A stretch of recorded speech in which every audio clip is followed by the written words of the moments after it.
بسم اللہ الرحمن الرحیم۔ السلام علیکم دوستو، ملک قاسم رضا اپنا یوٹیوب چینل اسلامی بکس لور کے ساتھ حاضر خدمت ہے۔ اگر آپ میرے چینل پر نئے ہیں تو میرے چینل کو سبسکرائب کریں، لائک کریں اور بیل آئیکن کو پریس کریں تاکہ آنے والی ویڈیو آپ تک پہنچ سکے۔ تو چلتے ہیں آج کی ویڈیو کی طرف۔ آج کا ٹاپک اولیاء اللہ کے اصلاحی واقعات۔ حضرت خواجہ فرید الدین گنج شکر رحمۃ اللہ علیہ معروف بزرگ اور ہمارے قریب کے زمانے میں گزرے ہیں۔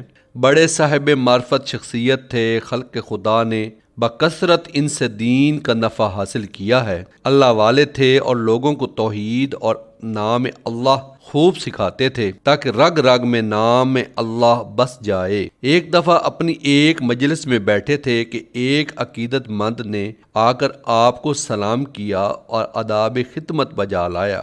بات ازاں اس نے اپنے علاقے کی بنی ہوئی ایک کینچی آپ کو ہدیہ کے طور پر پیش کی۔ ان کا علاقہ کینچیاں وغیرہ بنانے میں خاصا شہرت رکھتا تھا اور وہاں کی یہ اشیاء بڑی اچھی سمجھی جاتی تھیں۔ آپ نے وہ کینچی اپنے ہاتھ میں پکڑ کر ایک سرد آہ بھری، کاش تم مجھے کینچی کی بجائے سوئی لا دیتے۔ اس نے اس پر حیرانی ظاہر کی کہ کینچی زیادہ قیمتی ہے اور سوئی کی تو کچھ قیمت ہی نہیں، اور حضرت فرما رہے ہیں کہ کاش اس کی جگہ تم مجھے سوئی ہدیے میں لا دیتے۔ اللہ والوں کی باتیں بڑی عجیب ہوتی ہیں۔ آپ نے فرمایا، بھائی کینچی کا کام کاٹنا ہے اور سوئی کا کام جوڑنا ہے، اور میں تو جوڑنے والا ہوں، توڑنے والا نہیں ہوں۔ میرا کام اللہ کے بندوں کو اللہ سے جوڑنا، اللہ سے ٹوٹے ہوئے یعنی نافرما بردار بندوں کو اللہ کے سامنے جھکانا۔ وقت کے مشہور بزرگ حضرت سفیان رحمۃ اللہ علیہ ایک بار اپنے عقیدت مندوں کی مجلس میں بیٹھے ہوئے ارشاد فرما رہے تھے۔ لوگوں کا ایک ہجوم تھا جو کہ آپ کی باتیں بڑی توجہ سے سن رہے۔ آپ نے فرمایا، لوگوں سے جان پہچان کم رکھا۔ لوگ سوچنے لگے کہ آپ کیا فرما رہے ہیں۔ کچھ توجہ والے تھے، وہ سمجھ بھی رہے تھے، اور تھوڑی دیر بعد آپ نے سر اٹھایا اور فرمایا، لوگوں سے جان پہچان خوب بڑھاؤ۔ اس بار بھی تھوڑے لوگ ایسے تھے جنہوں نے آپ کی بات کو سمجھا۔ اکثر زہری معنی میں سوچ کے گھوڑے دوڑا رہے تھے۔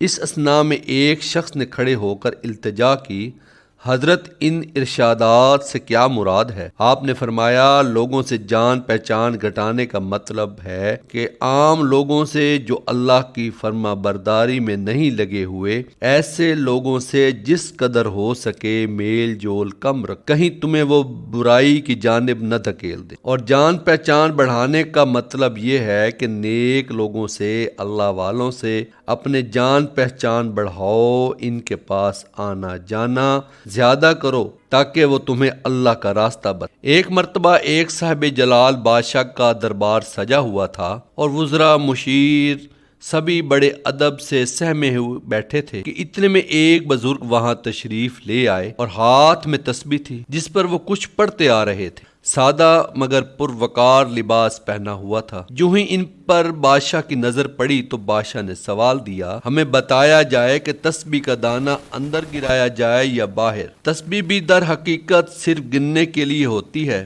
انگلیوں پر پڑھنا سنت ہے اور اس پر پڑھنا جائز ہے۔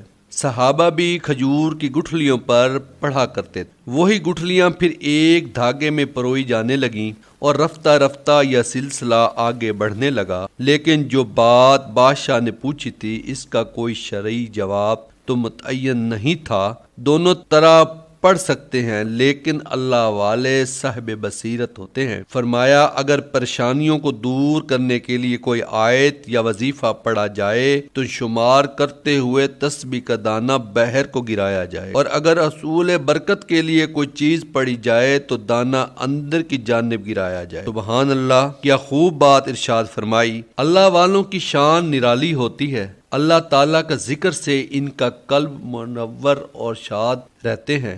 یہی وجہ ہے کہ ان کی باتوں میں عجیب لذت و تاثیر ہوتی۔ ایک شخص بیٹھا اللہ کی یاد میں دل بہلا رہا تھا، ہاتھ میں تسبیح لے کر ذکر اذکار میں مشغول تھا۔ ایک بزرگ نے اسے دیکھا تو فرمایا، اللہ کی نعمتیں جو دن رات تم کھاتے ہو، اس کا کیا حساب ہے؟ کتنی نعمتیں استعمال میں لاتے ہو؟ اس پر اس شخص نے کچھ سوچتے ہوئے جواب دیا، میں نے کبھی گنی نہیں، ہاں اتنا جانتا ہوں کہ بے حساب نعمتیں روز و شب ہم استعمال میں لاتے ہیں۔ تو آپ نے فرمایا تو پھر اس کا ذکر بھی بے حساب ہی کیا کرو۔ بتانا یہ مقصود تھا کہ جو منسون تسبیحات ہیں، مثلا نماز کے بعد سبحان اللہ 33 بار، الحمدللہ 33 بار اور اللہ اکبر 34 بار، یا اور کچھ مواقع میں شریعت نے ایک گنی چنی یا متعین تعداد تو بتائی ہے، لیکن جو حکم عمومی ذکر کا ہے وہاں فرمایا اے ایمان والو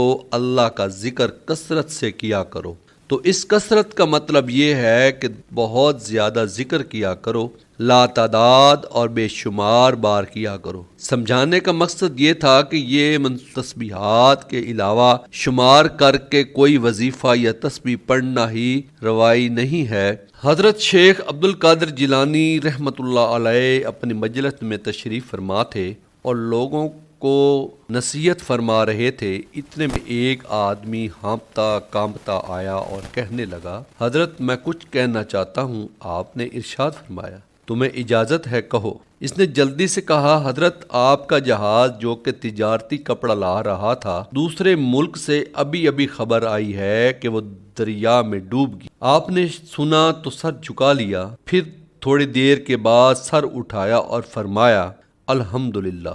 اس کے بعد پھر وہی سلسلہ نصیحت و ارشاد کا جاری فرما دیا۔ کچھ دیر کے بعد ایک شخص داخل ہوا اور کہنے لگا، حضرت پہلے والی خبر غلط تھی، اب ساحل کے قریب والے لوگ بتا رہے ہیں کہ وہ جہاز آپ کا نہ تھا جو کہ بیچ دریا کے ڈوب گیا، بلکہ آپ بخیر و عافیت منزل پر۔ یہ سن کر آپ نے پہلی کی طرح پھر سر جھکایا اور تھوڑی دیر کے بعد سر اٹھایا۔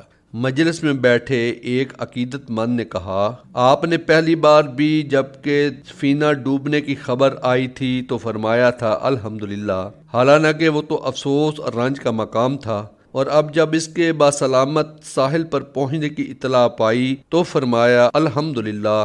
آخر یہ کیا معاملہ ہے؟ آپ نے ارشاد فرمایا، پہلی خبر میں اپنے دل کی جانب توجہ کی تو وہ اللہ کے نقصان کی حالت میں بھی اللہ کی قضا پر راضی تھا، اس نے کہا الحمدللہ۔ اور دوسری مرتبہ بھی میں نے دل کی جانب نگاہ کی تو وہ اللہ تعالیٰ کے فیصلے پہ راضی تھا، تو میں نے کہا الحمدللہ۔ اللہ والے ہمیشہ ہر حال میں اللہ کے فیصلوں پر راضی اور شاکر رہتے ہیں، اور اپنے عمل سے اپنے حلقہ باگوشوں اور ارادہ مندوں کو یہی کچھ سکھاتے ہیں۔ آج ہم ان کا نام تو لیتے ہیں، ان سے عقیدت بھی رکھتے ہیں، لیکن ان کے ارشادات پر عمل کرنے کو تیار نہیں۔ اللہ ہمیں ایسے بزرگوں سے محبت اور ان کی تعلیمات پر عمل نصیب فرمائے۔ یہ سارے بزرگ لوگ ہر حال میں اللہ کی جانب توجہ کرنا سکھاتے تھے اور رسومات وغیرہ سے کوسوں دور تھے، بلکہ ان کا طریقہ تو اتباع سنت ہی تھا۔ والسلام۔